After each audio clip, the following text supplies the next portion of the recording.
যিহেতুকে আজি প্ৰায় 1 বছৰ ধৰি মোৰ বিৰুদ্ধে ৰাজনৈতিক ষড়যন্ত্ৰ বিৰোধী দলৰ বিভিন্ন মিছা অভিযোগ আমাৰ নিজৰো 2026 প্ৰাৰ্থিত্ব প্ৰত্যাশী কেণ্ডিডেট ভাবি কেণ্ডিডেটে মোৰ বিৰুদ্ধে যথেষ্ট কুৎসাতমূলক অভিযোগ আনিছে। গতিকে এই অভিযোগসমূহ এবছৰ ধৰি চাই আছো আৰু বিভিন্ন সংবাদ মাধ্যমত ছ'চিয়েল মিডিয়াত ফেক একাউণ্ট খুলি মোৰ বিৰুদ্ধে এখন ডাঙৰ ৰচনা কৰি আছে। আৰু মই ক'লোৱে যে ৰাজনীতিত মোৰ প্ৰায় 30 বছৰ হ'ল। 30 বছৰত বহু কষ্ট কৰি ডিগবৈ সমষ্টিটোত আজি 10 বছৰ পূৰ্বে প্ৰথম আমাৰ অকংগ্ৰেছী বিধায়ক হিচাপে মই নিৰ্বাচিত হ'লোঁ 2014 চনত আৰু 2016 আৰু পৰৱৰ্তী সময়ত প্ৰতিটো নিৰ্বাচনতে বৃহৎ ভোটৰ ব্যৱধানত আমি জয়ী হৈ আহিছোঁ আৰু ৰাইজৰ কাম কৰিছোঁ। আৰু পূৰ্বৰ ডিগবৈ সমষ্টিটোৰ 11খন গাঁও পঞ্চায়ত 2খন পৌৰসভাৰ 90% লোকেই জানে যে মই ৰাইজৰ মাজত কিমানখিনি কাম কৰিছোঁ, আন্তৰিকতে কাম কৰিছোঁ। আৰু যোৱা এই 9.5 বছৰত মোৰ বিৰুদ্ধে ডিগবৈ সমষ্টিটোৰ আজিলৈকে কিবা কামৰ গাফিলতি বা মানুহে লগ নোপোৱা বা মানুহৰ লগত মই বেয়া কিবা ব্যৱহাৰ কৰা বা মোৰ বিৰুদ্ধে একো প্ৰতিবাদ আজিলৈকে এটা প্ৰতিবাদো হোৱা নাই। যিহেতুকে মই সদায় ৰাইজৰ মাজত থাকি কাম কৰিছোঁ, ৰাইজৰ লগত আলোচনা কৰি কৈছোঁ, দলৰ শীৰ্ষ নেতৃত্বৰ লগত আলোচনা কৰিছোঁ। আৰু মই ডিগবৈ সমষ্টিটোৰ ভিতৰতে গ্ৰাম্য অঞ্চল, চাহ বাগিচা অঞ্চল, চহৰ নগৰ অঞ্চলত মই এনি টাইম ঘূৰি থাকোঁ। গুৱাহাটীত খুব কম যাওঁ, বাহিৰত খুব কম যাওঁ। মই মাহটো 28 দিনেই বা 25 দিনেই মই সমষ্টিত থাকোঁ আৰু ঘূৰি ফুৰোঁ। আৰু সেই কথাখিনি মই নক'লেই হ'ব, সমষ্টিবাসীয়ে জানে। পুৱা 4:30-5 বজাৰ পৰাই নিশা পৰ্যন্ত মোৰ ঘৰলৈ মানুহ আহে আৰু যিমানখিনি পাইছোঁ আন্তৰিকতে ৰাইজৰ সেৱা কৰিবলৈ মই সদায় চেষ্টা কৰি আহিছোঁ।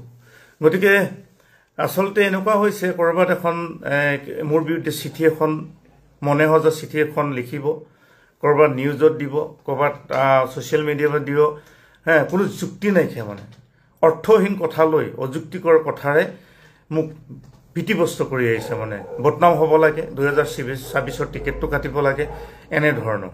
কিন্তু সেই মানুহখিনি আমাৰ সমষ্টিৰ নহয়। আচলতে সমষ্টি বাহিৰেও 2জনমান প্ৰাৰ্থী আছে, সমষ্টি বাহিৰৰ 2জনমান কেণ্ডিডেটে কেনেকৈ আমাৰ সমষ্টিত ডিগবৈ সমষ্টিটোৰ পৰা 26 টিকেট লাগে এনেকুৱা মনোভাৱ লৈ কাম কৰি আছে, বিৰোধীও আছে কিছু। গতিকে মই স্পষ্ট কৰিব বিচাৰিছোঁ, 2026 কাক টিকেট দিয়ে কাক নিদিয়ে সেইটো দলে সিদ্ধান্ত কৰিব আৰু ৰাইজে ভোট দিব। মই যদি ভাল কাম কৰিছোঁ নিশ্চয় ৰাইজে ভোট দিব, মই যদি ভাল কাম কৰিছোঁ নিশ্চয় দলে মোক টিকেট দিব। মই লালায়িত নহয়। মোক ভাৰতীয় জনতা পাৰ্টীয়ে যথেষ্ট মৰম কৰিছে, মোক ইতিমধ্যে সন্মান দিছে, মই যথেষ্ট কাম কৰিছোঁ অঞ্চলত, সকলোৱে জানে। আৰু আপোনালোকে যদি জানে, ডিগবৈ সমষ্টিৰ পূৰ্বৰ কথা কৈছোঁ, আজি 850 পথ নিৰ্মাণ কৰিছোঁ। এইটো ইতিহাস, এটা এটা আপোনালোকে হিচাপ কৰিব পাৰে।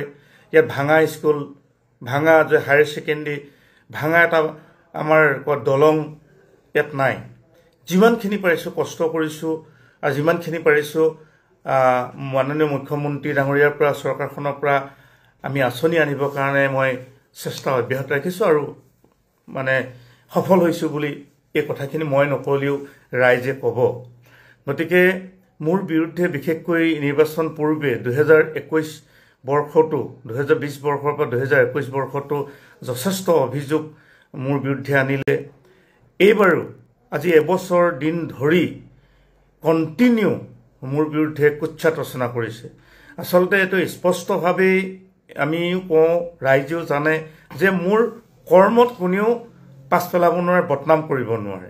সেই গতিকে বিভিন্ন মনে সজা অভিযোগেৰে ক'ৰবাত কিবা টকা লোৱা, ক'ৰবাত এডিটিং কৰি মহিলাৰ লগত ফটো দি এটা কুৎসাত ৰচনা কৰিছে। সেইকাৰণে মই স্পষ্ট কৰি বিচাৰিছোঁ, দিয়া নাছিলোঁ। আৰু বহু মোৰ শুভাকাংক্ষী বন্ধু বান্ধৱসকলে ক'লে যে আপোনালোকে আপুনি এটা কাম কৰক যে এইটো স্পষ্ট কৰক, কৈ দিয়ক। গতিকে মই কোৱা নাছিলোঁ, যিহেতু এই কথাখিনি কোৱাৰ প্ৰয়োজন নাছিলে, গতিকে এই কথাখিনি আমি সেইকাৰণে স্পষ্ট কৰিছোঁ।